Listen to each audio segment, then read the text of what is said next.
Ako'y puno, kayo'y sanga. Kapag ako ay kaisa, kayo'y tiyak na mamumunga. Alleluia, Alleluia,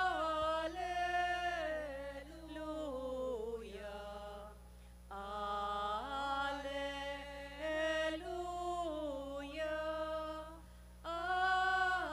Alleluia.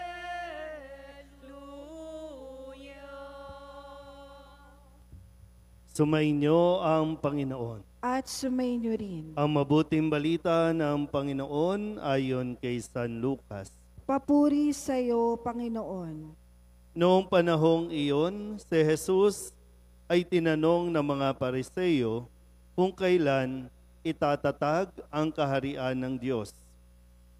Sumagot siya, ang pagsisimula ng paghahari ng Diyos ay walang makikitang palatandaan at wala rin magsasabing nagsisimula na roon o rini, sapagkat ang totoo'y nagsimula ng maghari ang Diyos sa puso ng mga nananalig sa Kanya. At sinabi niya sa mga alagad, darating ang panahong ahangarin ninyong makita ang isa sa mga araw ng anak ng tao, ngunit hindi ninyo makikita iyon. At may magsasabi sa inyo, naroon siya o narinig siya. Huwag kayong pumunta upang siya'y hanapin, sapagkat pagsapit ng takdang araw, ang anak ng tao'y darating na parang kidlat. Ngunit kailangan munang magbatas siya ng maraming hirap at itakwil ng mga tao sa ngayon. Ang mabuting balita ng Panginoon. Pinupuri ka namin, Panginoong Hesukristo. Isang magandang gabi po sa inyong lahat. Magandang gabi po, Father.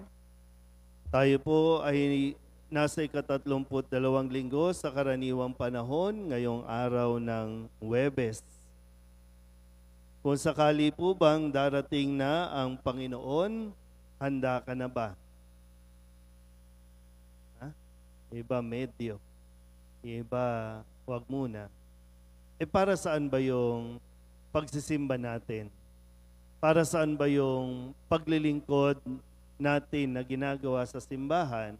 Iba sa atin, halos dito na tumira sa simbahan. Pero para saan nga ba? Bahagi ba niyan ay dahil yung nasa isip natin, dahil anumang oras pwedeng dumating ang Diyos? Nandoon ba tayo sa ganong pananaw? O nandoon din tayo sa mga kabilang, sa mga taong simbahan na mismong taong simbahan takot sa pagdating ng Panginoon. At pinapaalala sa atin dito, sa pamamagitan ng Ebanghelyo ni San Lucas, wala naman talagang makakapagsabi kung kailan. Kahit mayroon pang mga bagyo, sunod-sunod na dumating, at magsabing end of the world na, pero hindi pa darating ang Panginoon. Yun ang sinasabi. Walang makakapagsabi. Pero ang pinapaalala sa atin, maging handa ka dapat. Kasi, kadalasan naman, di naman siya dumadating ng para sa lahat. Dumadating siya sa bawat isa sa atin. Pwedeng ngayon, pwedeng bukas, pwedeng yung kasama nyo, yung katabi ninyo, wala na bukas, wala na mamaya. Pero yung tanong, naging handa ba siya? Kaya nga sa unang pagbasa, itong si San Pablo, inihahanda niya na ang kanyang mga iiwanan. Ipinagkakatiwala na nga niya si Onesimo kay Filemon. Kasi anumang oras pwede na siyang patayin. Nasa bilangguan na siya ng mga panahong ito.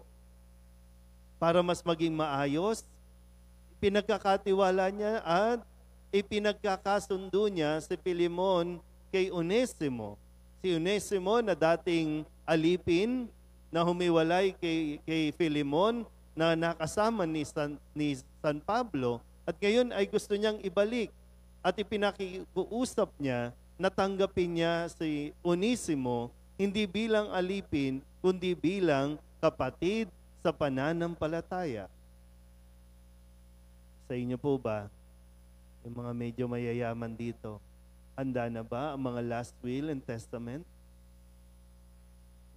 Bibigyan nyo pa ng problema yung mga iiwanan ninyo eh. Dapat ngayon pa lang, handa na yan. Di ba? Kesa mag-away-away yung mga iiwanan ninyo, dapat binibili na yan. Dapat tinuturuan na yan. Hindi ito pananakot.